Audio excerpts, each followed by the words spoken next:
금요 회복 예배 오신 모든 분들을 주님으로 환영합니다. 오늘 설교 제목은 고난을 이기는 소망입니다. 고난을 이기는 소망. 오래전 미국에서 있었던 일인데요. 교통사고를 당한 한 여인이 식물인간이 되었습니다. 그 남편은 이 식물인간이 된 자기 아내를 8년 동안 극진히 보살폈습니다. 요즘도 그런 기사들이 방송에서 종종 나타나곤 하죠. 8년이 지났기 때문에 의사도 포기하고 가족들도 포기하고 모든 사람들이 포기했어요. 그럼에도 불구하고 이 남편은 끊임없이 일관적으로 자기의 사랑하는 아내를 극진하게 보살폈어요. 8년이 지나고 나서 이 아내가 눈을 뜨고 회복이 되고 깨어났습니다. 많은 사람들이 감동을 받았고 이 남편이 기자의 인터뷰를 하는 그 방송이 한국에 방송된 적이 있는데요. 남편 인터뷰를 통해서 이런 이야기를 합니다. 식물인간인 내 아내를 바라본 지난 8년간의 시간은 희망을 품은 행복한 시간이었습니다.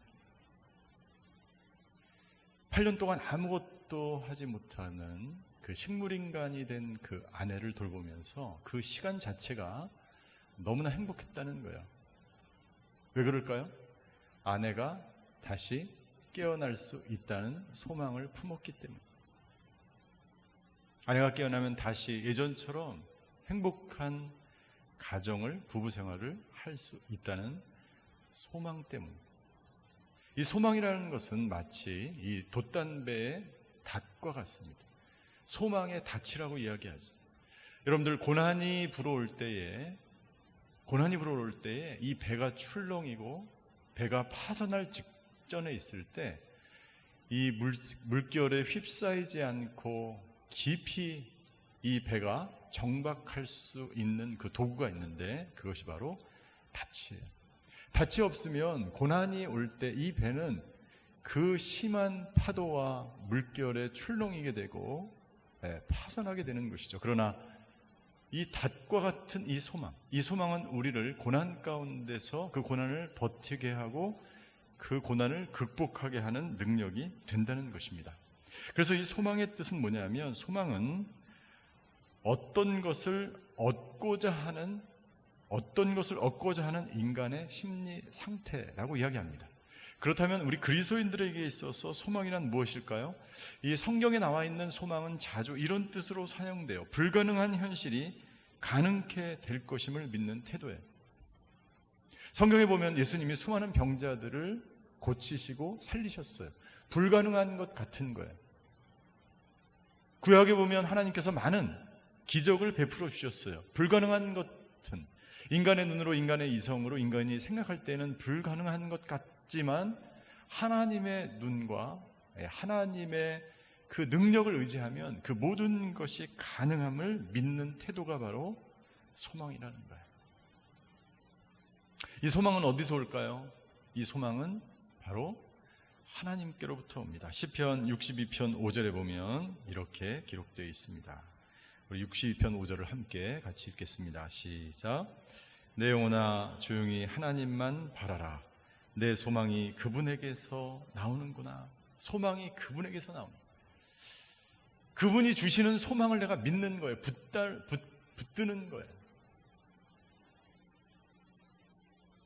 이 세상이 주는 소망이 아니고 하나님께서 주시는 소망이어야 합니다. 그래서 성경에 보면 자주 이런 이야기가 있습니다. 이 세상에 소망을 두지 말라. 왜? 이 세상에 두는 소망은 모두 다 사라지고 없어질 것이기 때문이에요. 오직 하나님께서 주시는 소망만이 우리에게 진정한 소망이 되기 때문이에요. 그래서 존 칼빈은 기독교 강요에서 소망을 이렇게 이야기합니다. 소망이란 하나님께서 약속하셨고 믿는 모든 것에 대한 기대 이외에는 아무것도 아니다. 하나님이 약속하신 것, 하나님이 약속하셨던 것, 그것이 미래에 나타날 것을 기대하는 거예요. 하나님께서 약속하신 것을 하나님께서 반드시 우리를 위해서 행하실 것을 내가 믿는 거예요. 그것이 바로 소망입니다. 그래서 구약의 많은 믿음의 선진들이, 아브라함이 그 믿음의 소망을 가지고 믿음의 조상이 되었던 거예요. 아시는 것처럼 아브라함은 갈 바를 알지 못하고 출발했다고 그랬어요. 가나안 땅으로. 눈에 보이지 않지만 이 소망을 가지고, 그래서 이 소망 앞에는 믿음이 붙는 거예요. 믿음의 소망을 가지고 하나님께서 말씀하신 그 가나안 땅으로 나아갔던 것이죠. 갈 바를 알지 못하고 나아갔지만 이 소망이 있었기 때문에 마침내 가나안 땅에 가서 복의 근원이 되는 축복을 받게 되었다는 것이죠. 베드로 사도가 이 편지를 쓸 때에 그 당시에 초대교회 교인들은 수많은 고난 가운데 있었습니다. 그들은 나그네와 같은 인생을 살았어요. 그들이 어떻게 이 소망을 붙들면서 그 고난을 극복해 갈 수 있을까요? 베드로는 그 나그네와 같은 삶을 살아가는 그 성도들에게, 핍박 가운데 있는 그 성도들을 향하여 소망을 잃지 말고 그 고난 가운데 승리하라고 다음과 같은 권면의 말씀을 주는 것이죠. 고난 가운데 소망을 잃지 않고 소망의 믿음을 가지고 그 고난을 극복하는 비결, 첫 번째 15절입니다. 제가 읽겠습니다. 오직 여러분의 마음에 그리스도를 주로 삼아 거룩하게 하고 여러분이 가진 소망에 관한 이유를 묻는 모든 사람에게 대답할 것을 항상 준비하라고 베드로 사도는 요청하고 있습니다. 첫 번째, 고난 가운데 믿음의 소망을 가지고 그 고난을 극복하는 비결, 첫 번째는 예수님을 주인으로 삼아야 합니다. 예수님을 주인으로 삼는 인생이 되어야 합니다. 여러분들, 그들에게는 아무런 소망이 없었어요. 오직 고난과 핍박과 로마와 유대인들의 그 핍박과 고난만이 그들에게 있을 뿐이었습니다. 그들에게 눈에 보이는 것은 아무것도 없었어요. 그들은 오직 예수님을 주인으로 삼는 인생, 그때 그들은 그 고난을 넉넉하게 이길 수 있다라고 베드로는 권면하고 있습니다.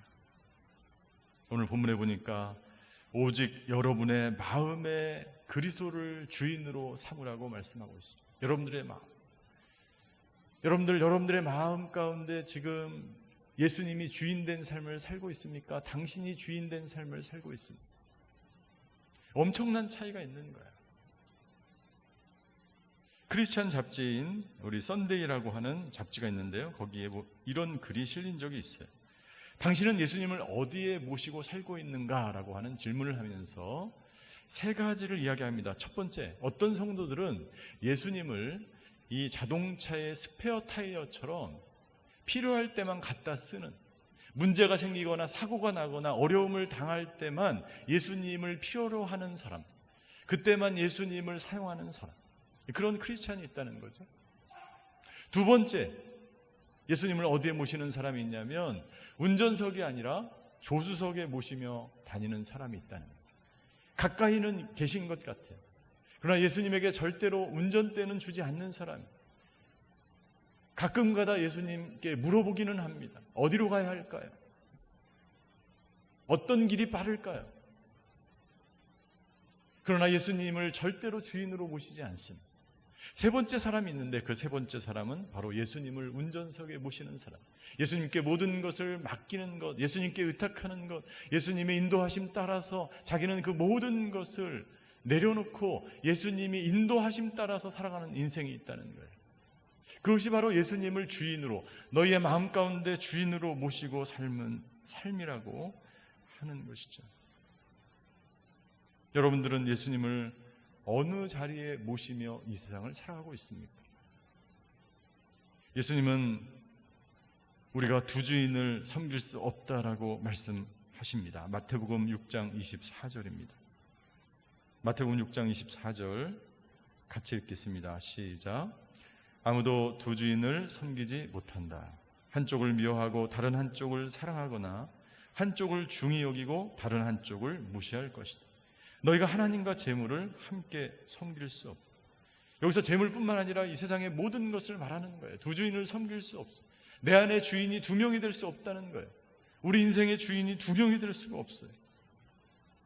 예수님을 주인으로 삼지 않으면 어떻게 될까요? 내가 주인이 되죠. 내가 주인이 되면 어떻게 될까요? 과연 올바로 갈 수 있을까요? 그 풍랑을 만날 때, 내가 주인일 때, 내가 이 운전대를 잡고 있을 때, 그 고난의 그 풍랑 속에서, 그 파도 속에서 과연 이 배를 온전하게, 여러분들의 인생의 길을 올바로 헤쳐나갈 수 있을까요? 결국 인간이 주인된 인생은 죄악에 빠질 수밖에 없다는 것입니다. 본헤퍼 목사님은 그래서 이런 이야기를 하죠. 나치의 그 폭고에 저항하면서 순교한, 감옥에서 믿음을 지키며 순교한 본헤퍼 목사님이 유명한 말을 하죠. 정신병자에게 운전대를 맡길 수 없다는 거예요. 정신병자에게 운전대를 맡길 수 없다. 여러분들, 이 나라와 이 민족도 마찬가지예요. 예수님을 주인으로 모시는 사람이 그 공동체를 인도해 나가야 되는, 나를 인도하는 것도 내가 되어서는 안 돼요. 나는 온전하지 않기 때문이죠. 나는 죄인이기 때문이죠. 예수님이 나의 인생을 인도해 갈 때 비로소 우리는 정상적인 삶을 살아갈 수 있는 거예요. 그렇다면 예수님을 주인으로 모시는 인생이란 어떤 인생입니까? 예수님을 주인으로 모신다는 것은 어떤 의미가 있는 거예요? 그것은 내가 주인 삼았던 것을 모두 내려놓는 것을 말하는 거예요. 내가 주인으로 알고 있었던, 내가 주인으로 섬기고 있었던 모든 것들을 먼저 내려놓지 않으면 예수님이 내 안에 오셔서 주인으로 자리 잡을 수가 없기 때문에 내가 주인 삼은 모든 것을 먼저 내려놔야 되는 거예요. 누가복음 18장 29절에서 30절, 그래서 예수님은 이렇게 말씀하십니다. 예수께서 그들에게 말씀하셨습니다. 내가 진실로 너에게 말한다. 하나님 나라를 위해 집이나 아내나 형제나 부모나 자식을 버린 사람은 이 세상에서 여러 배로 받을 것이요 또한 오는 세상에서 영생을 받을 것이다. 부모를 버리라는 얘기가 아니죠. 당신이 우선순위로 가지고 있었던, 당신을 주인 삼고 있었던 그 모든 것들을 버리라는 거예요. 내려놓는 거예요. 내가 주인 삼은 모든 것 내려놓고, 그런 찬양이 있잖아요. 내 주 대신 주 앞에 나가 내가 사랑했던 모든 것 내려놓고 주님만을 사랑하는 인생, 그때 후렴 구절이 어떻게 됩니까? 거친 풍랑에도 깊은 바다처럼 나를 잠잠케 하는 그 인생이 바로 예수님을 주인 삼는 인생일 수 있다는 거예요. 예수님이 주인 삼는 인생은 어떤 것을 말하는 것입니까? 자기를 내려놓는 것, 그리고 그로 말미암아 제자의 삶을 살아가는 인생을 말하는 거예요. 예수님의 제자가 된다는 것은 쉽지가 않습니다. 베드로가 예수님의 제자가 되기 위해서 했던 것은 먼저 그물을 포기하는, 자기의 직업을 포기하고 소유를 포기하는, 그것을 다 포기해도 하나님께서 내가 고기를 잡아서 벌었던 그 이상으로 나를 책임지신 것을 온전히 믿기 때문에 포기할 수 있는 거예요. 억지로 포기하는 것이 아닙니다. 내려놓을 때 주어지는 그 참된 자유함을 아는 자만이 내려놓을 수 있습니다. 포기할 때 주어지는 하나님의 그 축복을 경험한 사람만이 포기할 수 있는 것이죠. 제자가 된다는 것은 자신의 영광이 아니라 예수님의 영광을 위해서 살아가기로 결정하는 거예요. 사람들이 말이 아니라 하나님의 말씀으로만 살아가기로 결정하는 인생이 되는 것입니다. 그래야만이 비로소 그때 우리는 예수님을 주인으로 삼는 인생이 되는 것이고, 그때 그 소망의 믿음으로 고난을 극복할 수 있게 되는 것입니다. 나는 저와 여러분들이 예수님을 주인 삼는 인생이 되시기를 주님의 이름으로 축원합니다. 그때나 지금이나 여러분들 살기 힘든 것은 마찬가지. 그러나 여러분들 그 당시가 더 심각했어요. 그리스도인으로 삼는다는 것 그 자체는 엄청난 특권을 다 내려놓는다는 의미를 말하는 거예요. 순교의 각오를 말하는 거예요. 여러분들, 우리가 지금 이 세상에 예수님을 믿는다는 것, 그것은 작은 고난이 있을 것입니다. 그러나 그때와 상상할 수 없는 그런 고난이 그때는 있었다는 것이죠. 나의 모든 영역에서 예수님이 주인 되심을 인정할 때만이 우리는 이 세상에서의 고난을 넉넉히 이겨 나갈 수 있을 줄 믿습니다. 두 번째, 고난 속에서 승리하는 인생이 되기 위해서 우리가 해야 될 것, 그것은 소망에 대하여 항상 준비된 인생이 되어야 한다는 거예요. 우리에게 소망에 대해서 묻는 사람이 있습니다. 어떤 질문입니까? 왜 당신은 예수님을 믿습니까? 라는 질문. 왜 당신은 주일날, 왜 당신은 금요일날 저녁에 황금 같은 시간에 왜 교회에 가십니까? 왜 이 자리에 앉아 있습니까? 예수님을 믿으면 성공할 수 있습니까? 예수님 외에는 구원의 길이 없습니까? 만약 당신이 이런 질문을 받는다면 당신은 거기에 대해서 무엇이라고 대답을 할 것입니까? 거기에 대답할 준비가 되어 있습니까? 여러분이 가진 소망에 대하여, 여러분들 우리가 읽은 본문 다시 한번 15절을 보십시오. 여러분의 마음에 그리스도를 주로 삼아 거룩하게 하고, 그 다음에 뭐라고 되어 있습니까? 여러분이 가진 소망에 관한 이유를 묻는 모든 사람에게 대답할 것을 준비하는 인생이 되십시오. 여러분들에게 가진 소망이 무엇입니까? 여러분들에게 소망이 있어요? 어떤 소망이 있습니까?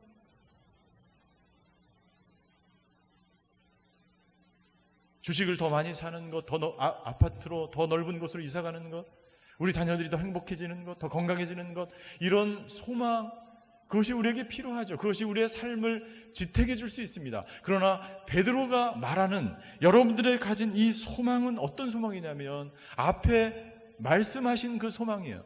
예수님을 주인으로만 삼는 그 소망을 가지고 당신이 살아가느냐. 예수님의 제자가 되기로 결단하는 그런 인생으로 당신이 살기로 결정했나.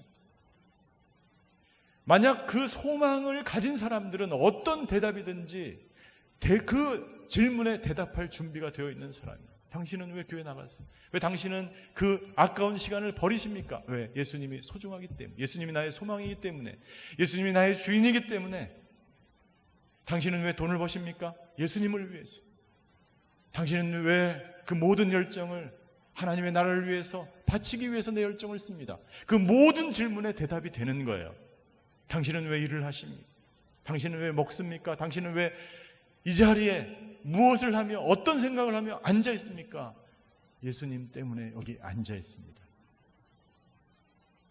그것이 그리스도인, 그것이 제자들이 해야 되는 답변이에요. 소망에 대해 묻는 사람들에게 항상 대답할 것을 준비하라고 베드로 사도는 말합니다. 어떤 대답이어야 합니까? 그것이 어떤 질문이든지 간에 나의 소망은 예수님이기 때문에 내가 이것을 하는 것입니다. 나의 소망은 예수님이기 때문에 그 다른 어떤 것도 중요하지 않습니다. 그것이 핍박이나 고난이나 고통이나 기근이나 적신이나 그 어떤 것도 나에게는 중요하지 않습니다. 예수님을 위해서라면. 그것이 우리의 답변이 돼야 한다는 거예요. 그래서 소망은요, 사랑하는 대상이 있어야 돼요. 그래서 소망은 믿음이 있어야 돼요. 첫 번째, 우리가 사랑하는 대상이 누구입니까? 예수님이죠. 예수님을 사랑하기 때문에 내가 이 일을 하는 거예요. 그분을 내가 정말 나를 위해서 그분이 죽었기 때문에 나도 그분을 사랑하고 내가 그분을 사랑하기 때문에 내가 이것을 하는 거예요. 사랑의 대상이 있는 것이죠. 그리고 두 번째 소망은 믿음이 있어야 돼요. 믿음이 없으면 절대로 그 소망이 이루어질 수가 없어요. 제가 군대에서 천리 행군을 하는데요. 천리는 400km가 넘습니다. 그래서 일주일 동안 하루 종일 걷는 거예요. 밥 먹는 시간, 잠자는 시간 빼고. 그런데 여러분들 평생 내가 이렇게 천리 행군만 한다고 생각해요.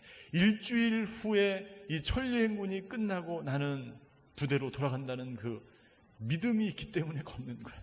여러분들 마라톤을 하는 선수가 마라톤을 뛰는데 42.19km를 뛰고 마지막에 6시간, 7시간, 4시간이 지나면 그 골인 지점이 있다는 확신과 믿음이 있기 때문에 뛰는 거예요. 만약 그 소망에 믿음이 없다면 절대로 아무도 뛰지 않을 거예요.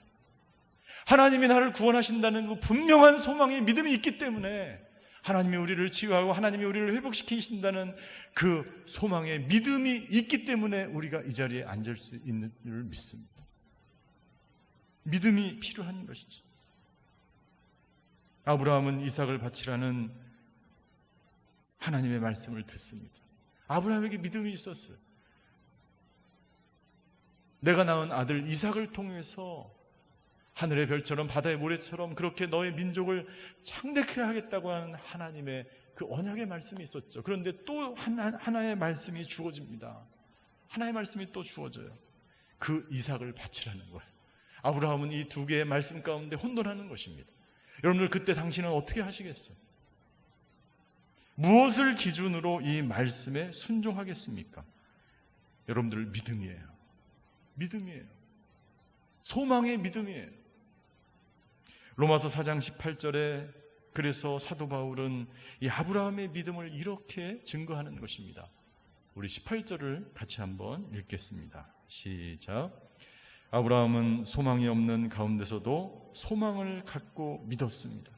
이는 내 후손이 이와 같을 것이다 라고 하신 말씀대로 많은 민족의 조상이 되게 하기 위한 것이었습니다. 여러분들 뭐라고 되어 있습니까? 아브라함은 소망이 없는 가운데서도 소망을 갖고 믿었어요. 소망이 없는 것은 무엇입니까? 이삭이 죽으면 믿음의 씨가 계속해서 너를 통해서 믿음이 너의 자손이 창대케 되겠다, 너가 복의 근원이 되겠다라고 하는 하나님의 언약의 말씀이 소망이 사라지는 거예요. 그러나 이 소망이 없는 가운데서도 소망의 믿음을 가지고 소망을 갖고 믿었다는 거예요. 나는 저와 여러분들에게 이 소망을 갖는 믿음이 있게 되기를 주임으로 축원합니다. 이 믿음이 소망을 완성하는 거예요. 믿음이 없으면 그 소망의 마지막까지 갈 수가 없는 거예요. 믿음이 없으면 그 소망의 닻이 깊이 뿌리 내리지 못하게 하는 것입니다. 이 소망은 고난을 견뎌내게 하는 것입니다. 아브라함은 이해할 수 없었죠. 그러나 그에게 소망의 믿음이 있었기 때문에 하나님께서 내가 이삭을 죽여도, 이삭을 바쳐도 하나님께서 행하실 것이다, 하나님께서 약속하신 그 말씀대로 이루어질 것이라고 하는 그 믿음이 아브라함에게 있었던 거예요.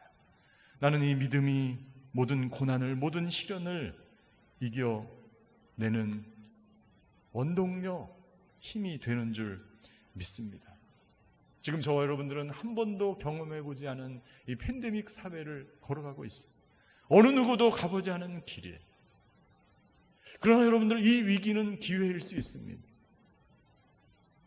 준비된 사람, 미래를 바라보는 사람, 그리고 이 현재 코로나가 사태에 있는 이 위기의 환경 가운데서 이것을 지금 현재 어떻게 극복하느냐가 중요한 거예요. 여러분들, 왜냐하면 이 팬데믹 사회는 계속해서 앞으로 더 크게 우리에게 다가온다는 것입니다. 어떻게 해야 됩니까? 지금 우리가 준비하는 것만큼 앞으로 우리는 다가올 그 팬데믹 사회를 대비할 수 있다는 것입니다. 모든 사람에게 위기가 오고, 모든 사람에게 고난이 오고, 모든 사람에게 똑같은 그러한 시련이 오지만 어떻게 준비되어지고 어떻게 그것을 맞이하느냐가 중요한 거예요. 오늘 베드로는 소망의 믿음을 가지고 오직 예수님을 주인된 인생을 살 때에만이 이 위기를 극복할 수 있다라고 말씀하고 있는 것이죠. 세 번째, 베드로는 선한 양심을 가지라라고 우리에게 권면하고 있습니다. 16절이에요. 온유와 두려움으로 하고 선한 양심을 가지십시오. 이는 여러분이 비방을 받을 때 그리스도 안에서 행한 여러분의 선한 행실을 비방하는 사람들로 하여금 수치를 당하게 하려는 것입니다. 선한 양심을 가지십시오. 여기서 선한 양심이란 예수님을 믿은 사람들이 거듭난 이후에 갖게 되는 마음을 말하는 것이고, 하나님 앞에서 선하게 살려고 하는 마음이고, 이 마음을 다른 말로 하면 예수님의 마음, 예수님의 마음이에요. 이 선한 양심은 예수님을 중심으로, 예수님을 주인으로 삼고자 하는 마음이에요. 고난을 당해도 우리가 예수님의 마음으로 살아갈 수만 있다면 그 어떤 사람들의 고난과 핍박도 우리는 이겨나갈 수 있어요. 왜? 그 사람들이 수치를 당하기 때문에. 아무리 다른 사람들이 시기하고 조롱하고 모욕을 해도 내가 예수님처럼 말하고 예수님처럼 행동한다면 오히려 그 사람들이 수치를 당하게 될 것입니다. 이 선한 양심을 끊임없이 사단과 마귀는 빼앗으려고 하는, 세상 사람들은 끊임없이 우리의 그 예수님처럼 살고자 하는 그 마음을 뺏고자 하는 것입니다. 왜냐하면 그 마음을 빼앗기면 모든 것을 잃어버리기 때문에. 저와 여러분들이 선한 양심, 예수님의 마음으로 살아가는 이것이 빼앗기면 모든 것을 빼앗기게 되는 거예요. 사랑하는 성도 여러분들, 베드로는 우리에게 오늘 세 가지를 이야기했습니다. 오직 예수님을 주인으로 삼는 인생이 되십시오. 두 번째, 예수님이 주인이신 것을 항상 답변할 준비가 되어 있어야 합니다. 그리고 예수님의 마음으로 선한 양심으로 살아가야 합니다. 이것이 우리에게 진정한 소망이며 이 소망을 통해서만이 우리는 우리가 당한 이 고난을 극복해가며 살아갈 수 있는 거예요. 그런데 여러분들, 이것은 말같이 쉬운 일이 아니지. 우리가 갑자기 질병에 걸리고 내가 사랑하는 아들이 질병에 걸리거나 암에 걸리면 여러분들 아무것도 기억나지 않아요. 너무나 힘들고 고통스러워요. 갑자기 명퇴를 당하거나 갑자기 경제적으로 너무나 심각한 파산을 당하거나 이런 경우에 우리는 그것을 견디기가 너무나 고통스럽다. 더 나아가서 내가 예수님을 믿는다는 이유로 박해를 당하거나 내가 예수님 때문에 고난을 당할 때 과연 예수님이 살아계실까라고 하는 의구심이 들기도 하는 것입니다. 그래서 베드로는 14절에 앞부분에 먼저 이렇게 이야기하는 거예요. 14절, 그러나 여러분이 의를 위해 고난을 당하면 여러분은 복이 있는 사람들입니다. 그들의 위협에 두려워하지 말고 불안해하지 마십시오. 고난을 당한다는 것, 여러분들을 두려워하고 불안해하지 마십시오. 왜요? 하나님이 여러분들과 함께 하시기 때문에. 소망을 주시는 그 하나님이 우리와 함께 하시기 때문에 우리가 소망에 닻을 내리고 이 모든 두려움과 모든 공포스러운 환경과 이 어떤 고통도 이겨나갈 수 있는 것은 하나님께서 우리와 함께 하시기 때문에. 나와 함께 하시는 그 하나님을 우리가 붙들면 그리고 오늘 베드로 사도가 우리에게 권면하는 것처럼 이러한 예수님이 주인된 삶을 살아가면서 언제든지 나의 모든 것을 내려놓고 예수님을 따라가면 우리는 어떤 고난도 극복할 수 있다는 거예요. 인디안 소년들이 13살이 되면 성인식을 한다고 해요.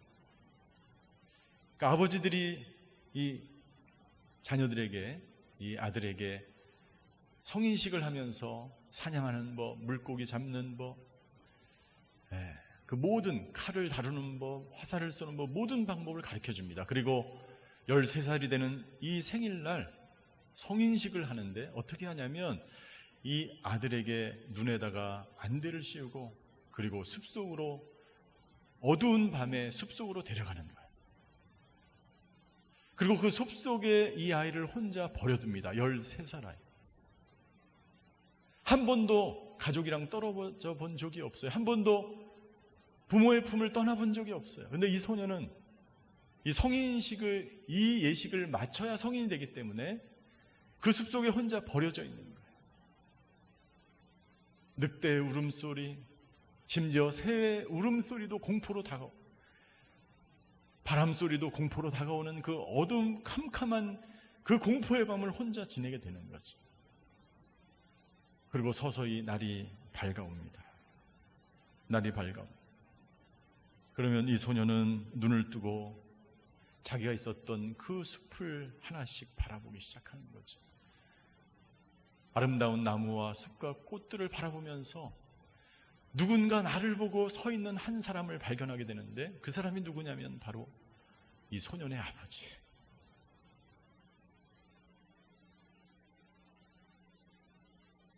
밤새도록 이 소년과 함께 그 자리에 아버지는 이 소년을 지키고 있었어요. 활과 칼로 완전히 무장한 상태에서 이 아들을 지키기 위해서 밤새도록 이 아들과 함께 그 숲속에서 공포스러운 밤을 함께 보냈다는 것이죠. 이 소년은 혼자가 아니었어요. 이 소년은 거기에서 아버지와 함께 있었다는 것이죠. 사랑하는 성도 여러분들, 우리가 고난의 길을 걸어갈 때, 우리의 인생이 고난이라고 생각할 때 마치 주위에 아무것도 없는 것 같은 거예요. 나 혼자 있는 것 같은 거예요. 그리고 그 시간은 너무나 견디기 힘들고 어렵고 공포스럽고 힘든 일이죠. 그러나 여러분들 중요한 것은 그 시간 속에, 그 공간 속에 하나님이 함께 하신다는 사실입니다. 그래서 베드로는 권면하는 것입니다. 두려워하지 마십시오. 놀라지 마십시오.